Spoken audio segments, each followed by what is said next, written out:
crise. Merci Stéphanie Colo. Oui, alors restez avec nous justement dans un instant. L'ancrage local des ETI. Avec un exemple, c'est Seva Santé Animale. On trouvera juste après Marc Prikaski, Seva Santé Animale avec Stéphanie. Ce chiffre pour démarrer, dans le monde, un poulet sur 4 reçoit un vaccin de Seva, 6e laboratoire vétérinaire mondial et premier français depuis qu'il a dépassé Virbac. Seva conçoit et fabrique des médicaments pour veaux, vaches, cochons et volailles et les animaux domestiques, chiens et chats. La santé des animaux, c'est aussi un enjeu pour l'homme qui se nourrit bien sûr et sachez-le, 70% des nouvelles infections chez l'homme sont d'origine animale. C'est donc un marché considérable. L'entreprise est née il y a presque 20 ans à Libourne en Gironde. Ce sont en fait les salariés et dirigeants qui ont racheté cette ancienne filiale de Sanofi Aventis. Son chiffre d'affaires, plus de 900 millions d'euros. Aujourd'hui, cette ETI compte près de 4000 employés. L'objectif d'ici 3 ans, se hisser dans le top 5 des plus grands laboratoires vétérinaires mondiaux. Et pour y parvenir, plein feu sur les continents touchés récemment par les épidémies de grippe aviaire, de SRAS et d'Ebola, l'Afrique et l'Asie. Il y a un mois, Seva a annoncé la création d'une co-entreprise en Chine pour fabriquer des vaccins destinés aux porcs. C'est la moitié de la production mondiale. Un demi-milliard de têtes, c'est dire si ce pays est fondamental pour l'entreprise girondine.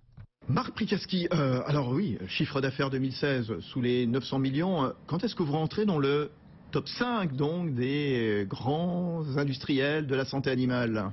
Bonjour, bientôt. Bientôt, on pense qu'en 2020, on sera dans le top 5. On est déjà le premier laboratoire vétérinaire français. Oui, après avoir gagné le match face à Virbac. Hein. Exactement, une croissance à 2 chiffres tous les ans, une dynamique incroyable, des équipes motivées. Pour le moment, ça va bien. Bon, comment vous positionnez face à cette grippe aviaire là, dont on a beaucoup entendu parler, qui a conduit à l'abattage de centaines de milliers, voire de millions de palmipèdes?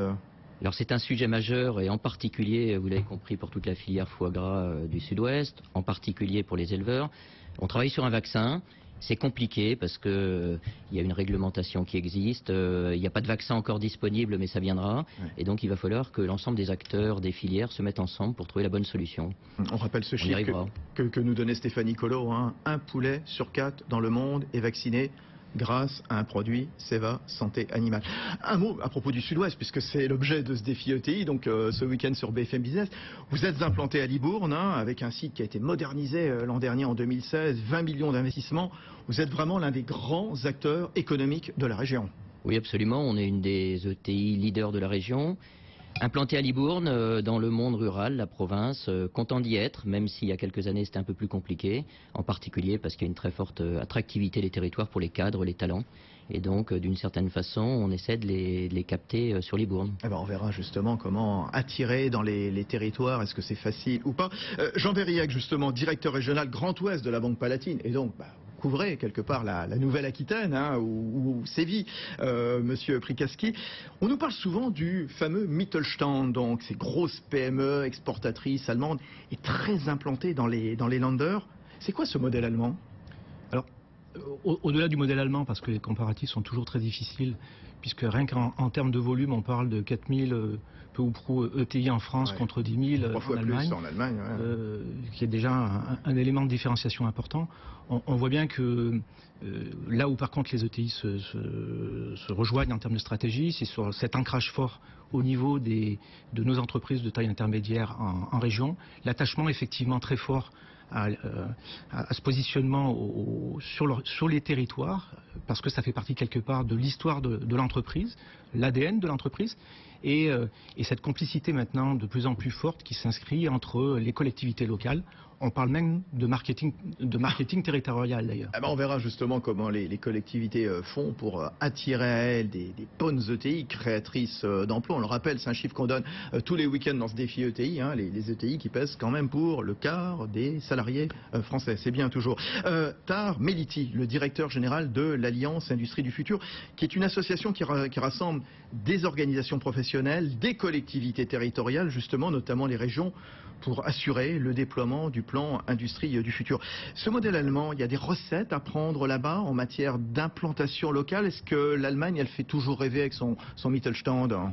Eh bien, écoutez, bonjour d'abord. Et alors, effectivement, le modèle allemand tel qu'on le voit aujourd'hui, je pense qu'il est en réalité né de l'organisation même finalement de l'Allemagne en termes de Länder. Et je crois qu'on a une magnifique opportunité aujourd'hui à rattraper finalement ce fameux retard. On citait tout à l'heure ce chiffre de 1 à 3 en termes de TI entre la France et l'Allemagne, et entre 1 à 2 d'ailleurs entre la France et le Royaume-Uni. Oui. Et donc là, le fait qu'on ait constitué finalement des régions fortes, avec la compétence économique, je crois que ça va chambouler les choses et que ça va... Ce que vous dites, par exemple, le fait qu'on ait changé, redessiné le paysage régional français l'an dernier avec ces grosses régions, la Nouvelle-Aquitaine, maintenant, l'Occitanie également. La Nouvelle-Aquitaine, il faut juste imaginer, c'est aussi gros que l'Autriche, aussi puissant que... bon, qu'est-ce que ça va changer? Les interlocuteurs. Vous savez, quand on a un État centralisé, vos interlocuteurs, d'une certaine manière, c'est les grands groupes. Les interlocuteurs de l'État, qui décident effectivement de la politique économique, c'est les grands groupes. Et là, on change complètement de logiciel. Les interlocuteurs des collectivités locales, ça va être les ETI, ça va être les PME. Et donc, peut-être une prédominance forte aussi aux ETI que les régions vont pouvoir accompagner sur les territoires de façon beaucoup plus... facilement, je dirais. Marc Prikaski, donc à la tête de Seva Santé Animale, boîte créée en 1999. C'était l'endroit où il fallait être. Libourne, qu'est-ce qui vous a fait rester? Est-ce que vous avez eu même des envies de changer à un moment? Alors c'est l'endroit où on était, donc on ne s'est pas vraiment posé la question. On s'est posé à un moment la question de partir, et puis finalement... parce que Pourquoi et pour aller où alors? On s'est dit ce serait plus simple peut-être d'être à Paris, parce que finalement à Paris vous êtes près du pouvoir central, la France est extrêmement centralisée, centralisateur, et donc on a été tenté à une époque, sauf que finalement l'écosystème local fait qu'on se porte mieux, qu'on est mieux considéré, qu'on est plus proche des politiques d'une certaine façon. Vous savez, en fait, un patron d'entreprise, il a besoin qu'on lui dise vous êtes important, vous n'êtes pas un voyou, ce qu'on a entendu pendant longtemps, on vous aime, on a besoin de vous. Et à partir du moment où vous ouvrez les bras, vous voyez, c'est la base des relations entre les humains, le don et le contre-don. Je te donne quelque chose, tu me donnes. À partir du moment où le politique s'approche de l'entreprise et lui dit on a besoin de vous, comment on va faire ensemble pour réussir ce pari? Ça marche. C'est pas compliqué. Alors, Libourne et puis Loudéac aussi, dans les Côtes d'Armor. Alors vous avez investi 6 millions d'euros dans une usine donc pour développer des shampoings d'Uxo pour animaux. Oui, vous vouliez me dire quelque chose, Jean Vérillac de la Banque Palatine. Oui, en complément de ce que disait M. Prikaski, ce qui est intéressant aussi, c'est qu'on voit bien, on parlait des collectivités locales, les dotations de l'État sont en baisse. Ah oui. Il y a besoin il y a une dizaine de jours à propos de la campagne électorale, justement, bien sûr. Besoin de ressources, et les entreprises sont des gros contributeurs, représentent peu ou prou dans les budgets des collectivités locales au moins 40% des recettes des collectivités locales. Donc on voit bien qu'il y a des enjeux partagés pour effectivement drainer autour d'ailleurs peut-être de certains phares dans des régions comme Bordeaux sur la nouvelle région, ou Lyon sur la nouvelle région aussi, Auvergne-Rhône-Alpes, de métropoles importantes, puissantes, qui peuvent rivaliser et avec les Barcelone, les Milan ou Düsseldorf.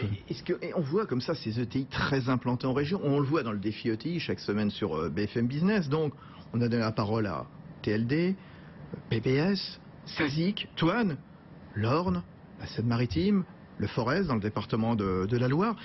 C'est l'une des forces des ETI, Tarmeliti, d'être implantées comme ça en région. C'est un atout. Mais oui, c'est un atout parce qu'effectivement, d'abord, elles sont conscientes de leur écosystème. Je reviens toujours à cette différence entre grands groupes finalement et ETI, PME.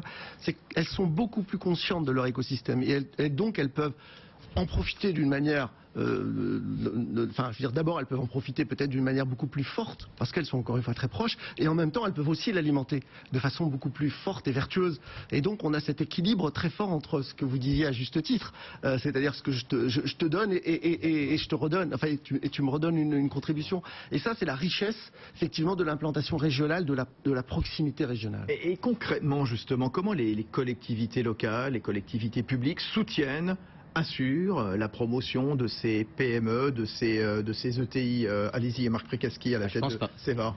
Je pense par exemple, a été créé maintenant il y a quelques années, en fin 2012, le club des ETI d'Aquitaine, que je préside. Que vous avez présidé, ou vous présidez toujours. Que je préside toujours. D'accord. Et en fait, on est un peu plus de 60 ETI, de domaines extrêmement différents. Et en fait, on partage nos problématiques, on travaille sur un certain nombre de défis. On a 4... Vous parlez de quoi? Ça sert à quoi alors, un club déjà, vous voyez... Défi Aquitaine. Nouvelle-Aquitaine? Le patron d'entreprise, il est quand même un peu seul. Et il est seul face à ses problèmes et avec la difficulté qu'on a parfois à prendre un certain nombre de décisions. Et donc de côtoyer des entreprises de maturité différentes qui permettent de, par exemple, se poser la question d'une implantation à l'étranger, des modèles d'implantation à l'étranger. Moi, j'ai souvent des questions, mais aussi simples que, tiens, j'ai besoin de recruter quelqu'un aux États-Unis, ça coûte ce prix-là, est-ce que c'est normal ? Et on envoie ça dans le club, et le club, voilà, et on dit, bah oui, c'est normal. Si tu es sur la côte Est, oui, c'est un certain... Voilà. Donc, j'ai besoin d'un avocat au Pakistan, parce que j'ai un sujet, vous voyez, c'est voilà, c'est du partage d'informations, c'est aussi se concentrer sur un certain nombre de sujets, les ressources humaines, par exemple. Vous voyez, mais alors ça, quelque part, vous partagez entre vous, et c'est très bien, c'est une sorte de club, hein, ce club ETI Nouvelle-Aquitaine, comme il en existe dans d'autres régions, mais les collectivités locales, justement, quelles sont les relations avec les pouvoirs publics, avec les entreprises? Qu'est-ce qu'elles vous apportent, justement? Alors déjà, vous voyez, dans notre club, on a un membre permanent d'honneur parce qu'il était cofondateur, c'est le président de la région, Alain Rousset, qui très régulièrement, je dirais presque à chaque fois qu'on fait une réunion, se joint à nous, une fois par mois. C'est quand même incroyable parce que vous avez le contact directement avec un politique et vous pouvez partager les problématiques que vous avez avec cette personne. C'est quelque chose qui est absolument énorme. Et puis, la région nous a mis par exemple à disposition des personnes qu'on appelle des référents. Chaque entreprise a un référent qui va permettre de comprendre toutes les structures. Par exemple, le référent connaît bien l'entreprise, donc il sait que l'entreprise se penche sur tel sujet spécifique technique et va pouvoir faire le pontage avec une université, par exemple, et trouver l'autre ou l'autre start-up qui travaille également sur le même sujet. Donc c'est souvent, vous voyez, c'est souvent un problème de relation. Il joue un peu un rôle d'entremetteur. C'est ça. Que moi j'ai découvert... Entremetteur, mais pas dirigiste. Non, exactement. Voilà, exactement. Entremetteur, mais pas... C'est exactement ça. C'est qui les bons interlocuteurs d'une PME, d'une ETI en région? Vous avez cité le président de la région. C'est quoi, Tahar Melliti, de l'Alliance Industrie du Futur? Tout dépend des sujets, évidemment. Heureusement, il y a une multiplicité d'acteurs parce que... Est-ce qu'ils connaissent bien l'entreprise, ces acteurs publics? Oui. Ouais.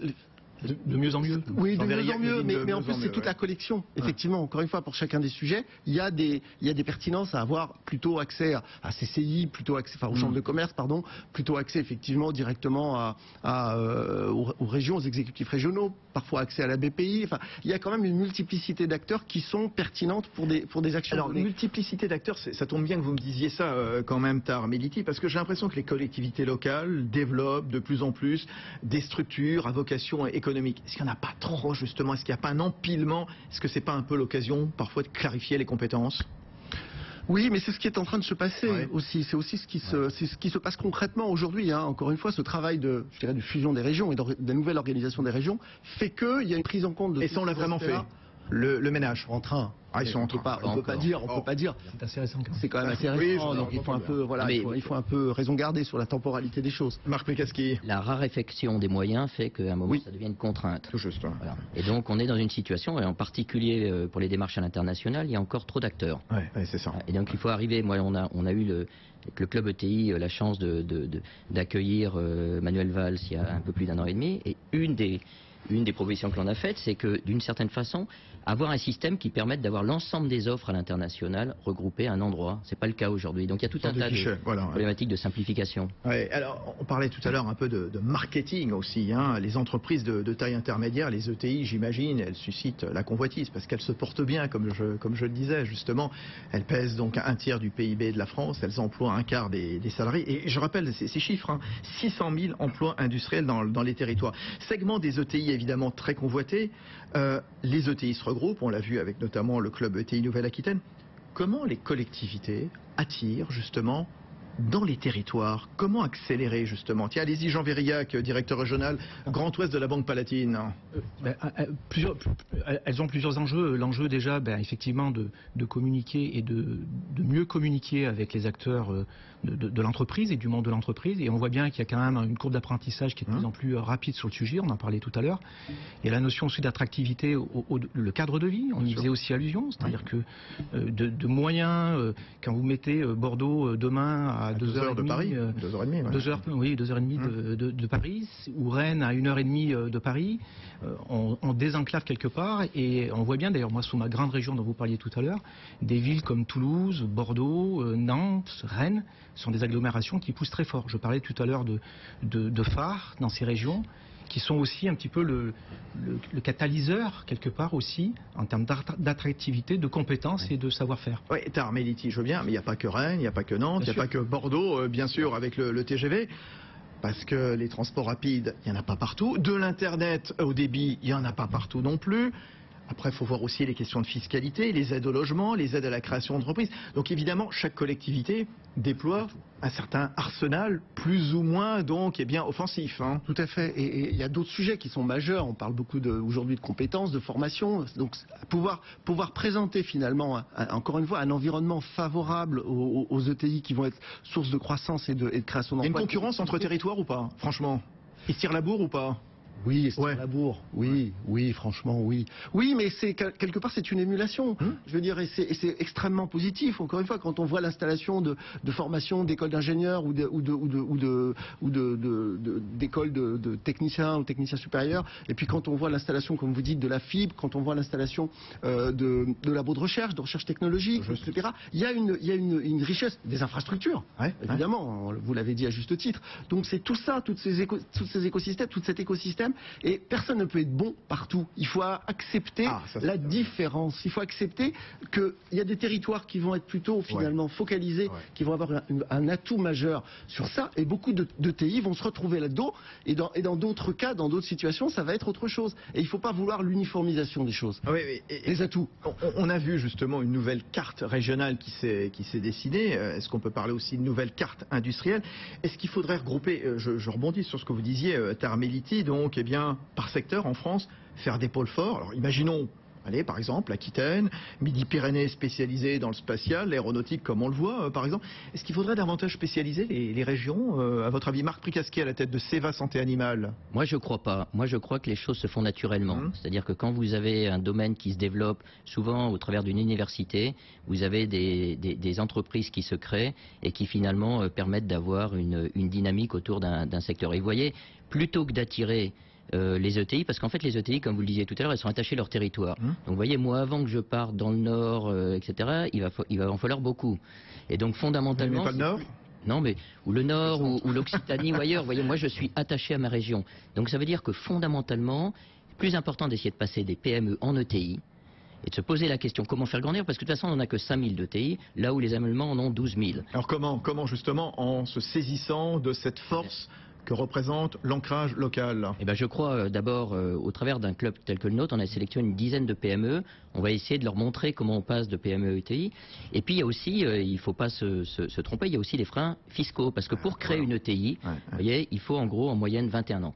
Passer une PME d'une ETI, donc ça veut dire que c'est une génération plus. Et donc la transmission d'entreprise est absolument clé. Il ne faut pas beaucoup de choses à bouger fiscalement. On en parlait de la transmission d'entreprise dans le défi ETI, je crois que c'était il y a une quinzaine de jours. Oui, il y a une concurrence fiscale entre collectivités justement pour attirer? Non, parce que c'est une fiscalité nationale qui est plus lourde et plus complexe que dans d'autres pays. Et puis il faut complètement séparer vous voyez, la partie que vous aurez de votre capital dans l'entreprise de votre fiscalité personnelle, c'est tout, c'est aussi simple que ça. Vous voyez, il faut... Une ETI seule ne suffit pas s'il n'y a pas aussi des grands groupes peut-être à proximité, oui ou non, Meliti de l'Alliance Industrie du Futur? Oui, il faut jamais, effectivement, même si parfois on tape beaucoup sur les grands groupes, on tape beaucoup, etc. Il faut pas se tromper de combat. Je pense qu'encore une fois, c'est un ensemble, c'est une chaîne complète et ne jamais oublier que effectivement les ETI, parfois elles dépendent des grands groupes et que les PME dépendent des ETI et des grands groupes, que c'est tout ça qui crée la richesse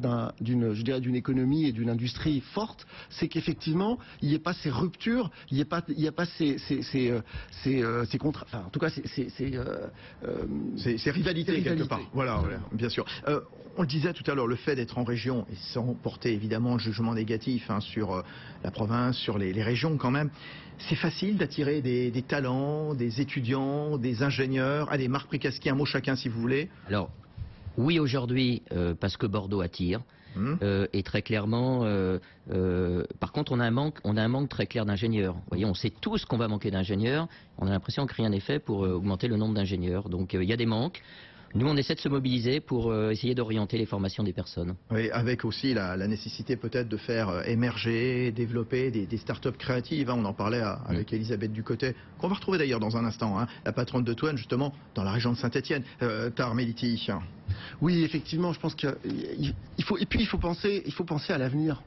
Et il faut penser à comment nos ETI vont se projeter dans l'avenir. Il faut penser à cette transformation qui est en train d'apparaître. Juste un chiffre, si vous me le permettez. 44% des ETI françaises ont conscience de l'impact de la digitalisation et ont décidé d'investir dans les prochains mois. Oh, c'est une nécessité. C'est une nécessité. Et c'est pas le cas en Allemagne, par exemple. Très bien, ça sera peut-être un plus. Jean Verriac, on termine avec vous. Oui, très clairement, pour rencontrer pas mal d'entreprises sur le terrain et sur ce grand territoire, le propos revient assez systématiquement des difficultés rencontrées par les principaux acteurs de trouver les compétences.